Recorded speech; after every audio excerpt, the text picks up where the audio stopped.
বিকেলে বসে বসে ভাবছিলাম কি করা যায় কি করা যায়। হঠাৎ মামি ফোন করলো, চল তোদেরকে একটা জায়গায় নিয়ে যাব। তা ভাবলাম বৃষ্টির মধ্যে বসে থেকে কি করব, যাওয়াই যেতে পারে। তো মামির সাথে গেলাম একটা জায়গায় ঘুরতে। কোথায় গেলাম সেটা তোমাদের পরে বলবো।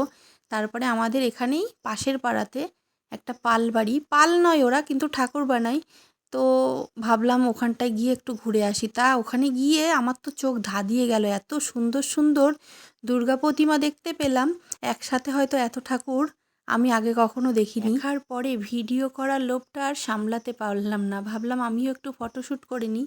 ওখানে অবশ্য অনেকেই ফটোশ্যুট করছিল, তো আমিও ঘুরে ঘুরে দেখছিলাম আর একটু ভিডিও করলাম, সেটাই তোমাদের সাথে শেয়ার করলাম। কেমন লাগলো অবশ্যই জানিও। আমার তো ভীষণ ভালো লেগেছে। তো মা বোনেরা, মামি মামা সবাই রাস্তায় দাঁড়িয়ে আছে, ওরা বলেই যাচ্ছে আয় আয়, কিন্তু আমি তো এখান থেকে আমার বাড়িতে আসার জন্য মনই করছিল না। তো ঠাকুর, ওই যে একটা বাচ্চা ছেলেকে দেখতে পারলে না ভিডিওতে, একটুখানি তুলেছি, ওকেও ও তাকাচ্ছিলই না। তো ওই সব ঠাকুরগুলো তৈরি করে।